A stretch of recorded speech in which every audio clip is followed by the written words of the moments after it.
I'm Hannah Schultz, and I'm doing my project on the history of anime. What is anime? Anime is a word used by people who live outside of Japan to describe Japanese animation and cartoons, but the word anime in Japan simply means cartoon and animation and is used to describe all cartoons regardless of which country it is from. The start of anime. The history of Japanese anime goes back to the infancy of animation throughout the planet. One of the first people to get involved was Saitaro Kitayama in 1917.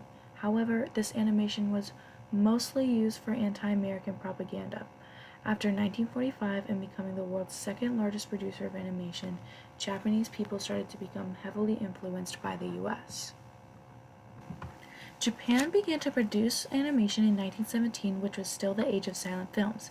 Based on animated shorts from France and the US, through trial and error, cutting and drawing animation techniques, people began to talk about the high-quality Japanese manga films. But they faced an uphill battle from the start because of the cost and being overshadowed by Disney films.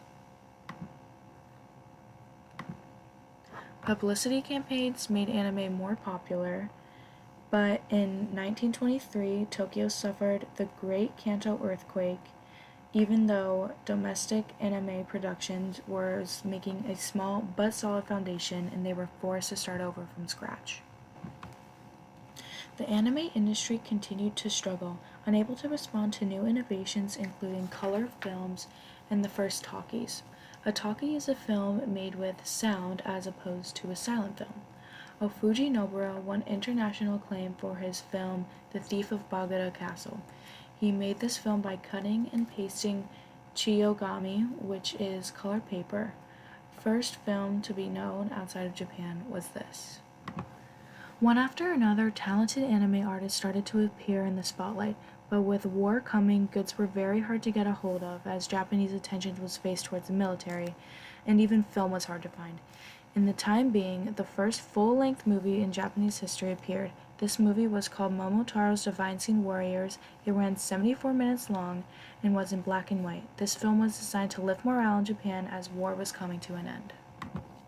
During these years, Japan was beginning to recover from the war that just passed. Okawa Hiroshi, president of the Toei Film Company, watched Disney's Snow White and was amazed by the color and animation of the film. In 1956, he built a white-walled, air-conditioned palace, which he made an animation studio, and founded Toei Doga, which is now Toei Animation. His goal was to become the Disney of the East. Toei Doga decided to make The Legend of the White Snake their first film. They sent a Japanese team over to the US and asked many animation experts to travel to Japan as mentors.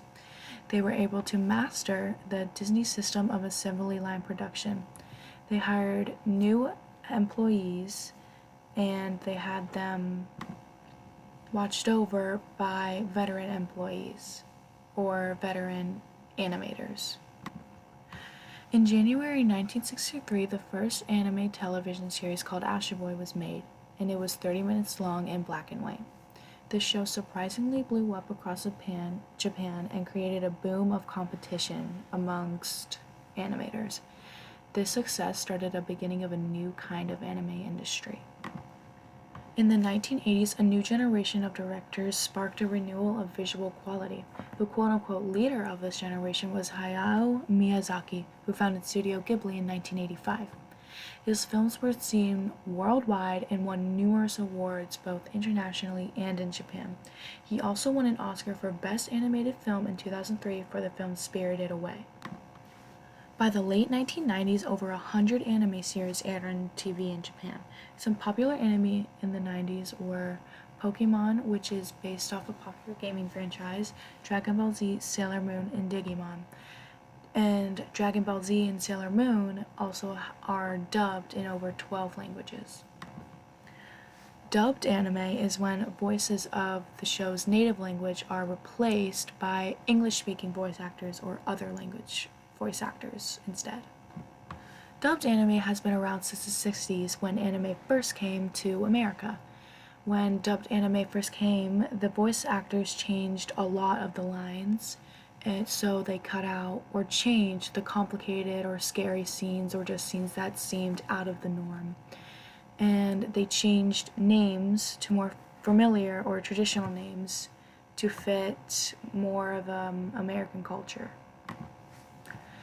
In the 1970s, someone named Transor Z changed the way anime was dubbed forever. Kimba, the White Line, and Marine Boy kept the same plot and names and didn't change any of the lines. He also created English versions of the opening song and the ending songs. Because of companies and Kickstarter projects, dubs are making a big impact on the world. Dubbed anime fans don't have to wait for a dub anymore because of apps like Crunchyroll and Netflix. They have created their own anime, which will be dubbed in the future and very soon.